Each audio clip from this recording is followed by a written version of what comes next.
And let's talk about Madonna. So a huge congratulations, or as RuPaul would say, congratulations to the Queen of Pop, who yet again has the number one album in the country with Confessions 2. Now, last week, I think for like the last couple of days, it was a whole back and forth. Is Olivia going to be number one? Is Madonna going to be number one? Who knew?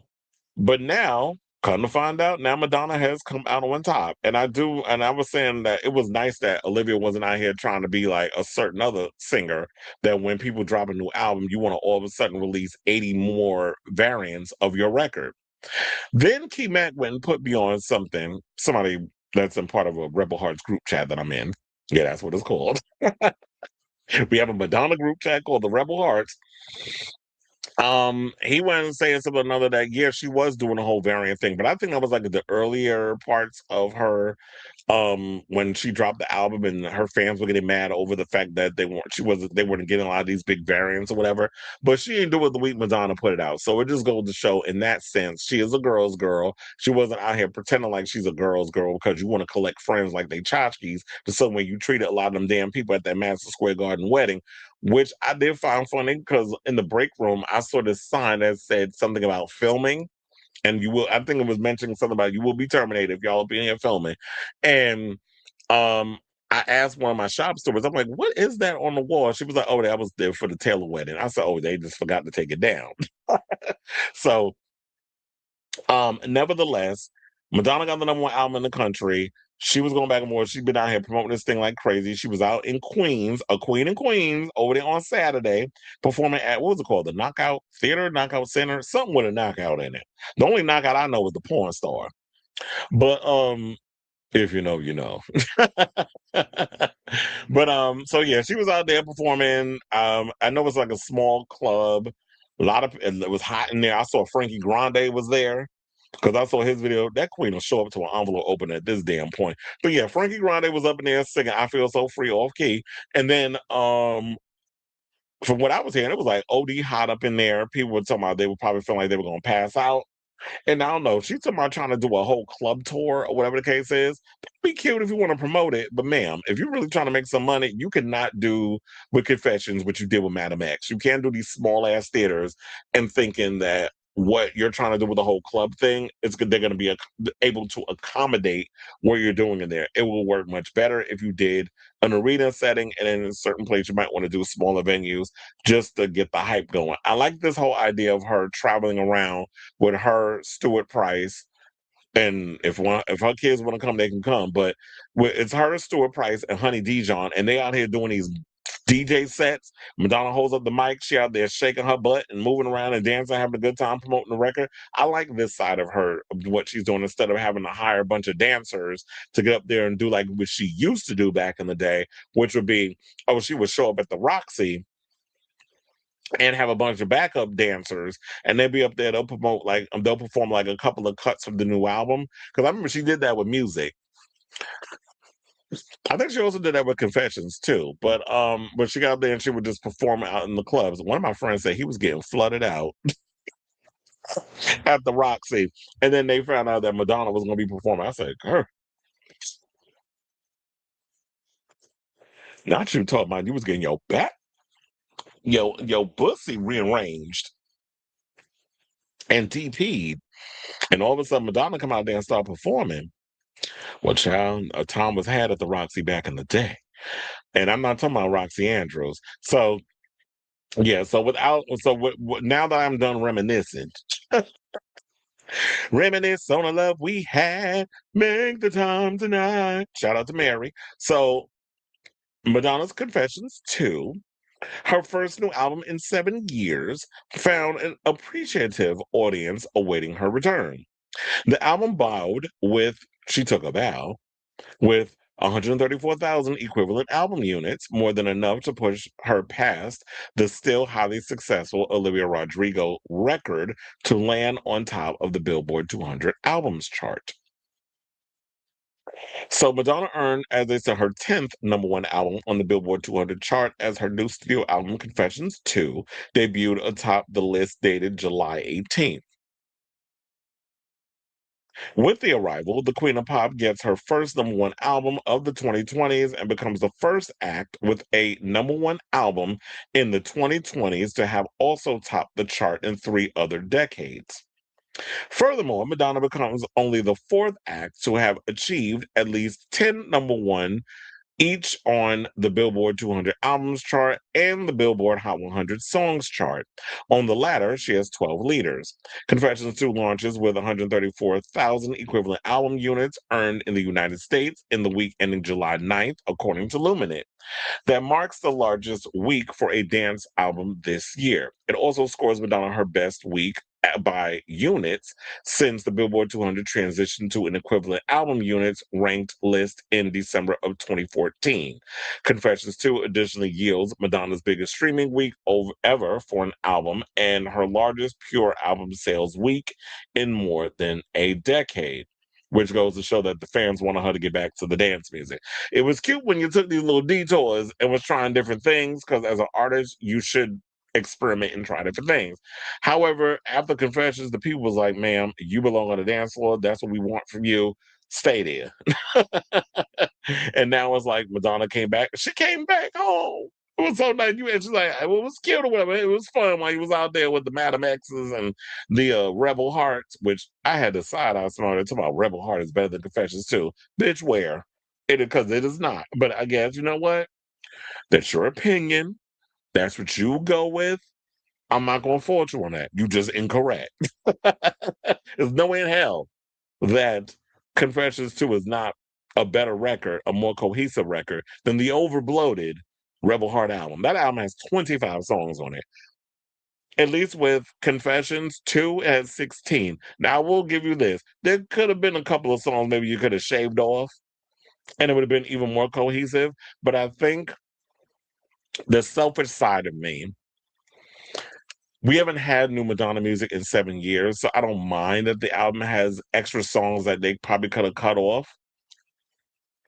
Maybe she could have did like a little, like kept one side fully dance, and then "My Sins and My Savior" and "Fragile" and all those, and "The Test" and all those songs should have been like a little tiny EP that was off on the side, so we get those songs separate from the cohesiveness of the dance record. But there comes a point where, yeah, after you've been dancing, you do need to have like that come down moment. So it takes you on this but overall it takes you on a journey and each song fits the way they need to fit. So I'm not gonna try to tell someone how to change up their art or whatever the case is. So the new album is a sequel to 2005's chart-topping Confessions on a Dance Floor and reunites Madonna with her main collaborator from that project, DJ, writer, producer Stuart Price. Confessions 2 was announced on April 15th, released on July 3rd, and marks Madonna's first new studio album since 2019's number one Madam X. The new set was preceded by its Hot 100 hit, Bring Your Love with Sabrina Carpenter. Also in the top 10 of the latest Billboard 200, they had Ken Carson captures his second top 10 charted title as Experiment debuts at number 7. Sienna Spiro makes her chart debut with the number 9 bow of her first full-length album, Visitor, and the late Toby Keith, I forgot that man died, returns to the top 10 following the July 4th holiday. The Billboard 200 chart ranks the most popular albums of the week in the US based on multi-metric consumption as measured in equivalent album units, compiled by Luminate. Now, units comprise album sales, track equivalent albums, T for short, and streaming equivalent albums, C for short, that's SEA. Each unit equals one album sale or 10 individual tracks sold from an album or 2,500 ad supported or 1,000 paid / subscription on demand official audio and video streams generated by songs from an album. The new July 18, 2026 dated chart will be posted in full on Billboard's website on July 14th. For all that chart news, you can go on Billboard and Billboard charts on both Twitter and Instagram if y'all want the full breakdown. But let's get into her number ones in the Billboard 200 because I do have that list of all of her albums and things of that nature. I had to come with the receipts. So I should point out that Confessions 2 also marks Madonna's 24th top 10 charted album. The only acts with more top 10s are the Rolling Stones with 38, Barbra Streisand with 34, the Beatles, Frank Sinatra, both with 32, and Elvis Presley at 27. So when you got a certain group of people that want to compare her to another much younger artist, bitch, she's not even on this list with her. It's like, you can't sit with us, sis. So you baby critics can keep trying it with your criticisms and talking about people old and grandma and all this shit, which Madonna was getting at 35 years old. She was being called grandma at 30 fucking 5, which goes to show how immature a lot of y'all are. It's like, y'all can't beat her record. She stays stunting on you girls, and y'all just mad. But go cry in the corner because we don't want to hear it. So, um, they also wanted you to know that she logged 7 top 10s in the 90s, including 5 that peaked at number 2. She then at number 1 in the 80s, 4 in the 2000s, and 2 in the 2010s. So, um, this is her 10th number 1, the Billboard 200, and the first in the 2020s. Now, the rundown of her number 1 albums in the Billboard 200, 2026, Confessions 2, that's 1 week at number 1. Madam X, when that came out in 2019, spent 1 week at number 1. MDNA, which came out in 2012, went number 1 for a week. Hard Candy, 2008, went number 1 for a week. Confessions on the Dance Floor, 2005, was number 1 for a week. American Life, 2003. Guess how long that was on number 1 for a week? Once.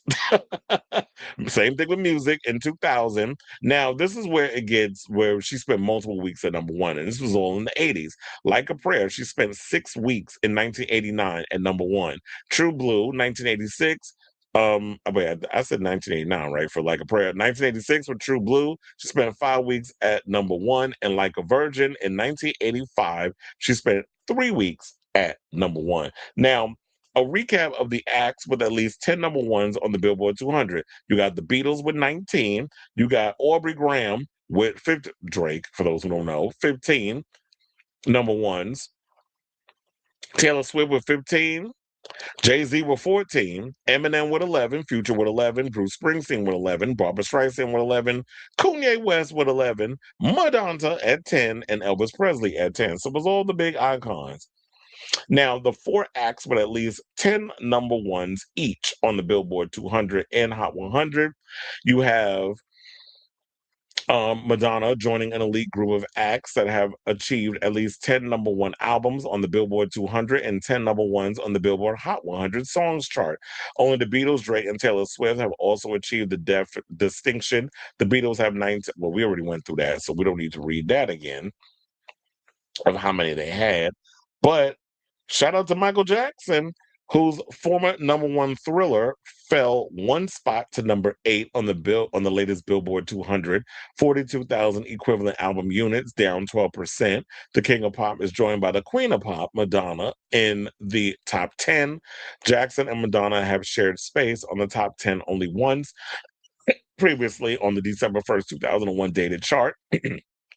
That week, Jackson's chart-topping Invincible fell 3 to number 4 in its 3rd week on the list, while Madonna's compilation GHV2, Greatest Hits Volume 2, debuted at number 7. The two icons almost met up once in the 80s in the top 10, but missed one another by a single week.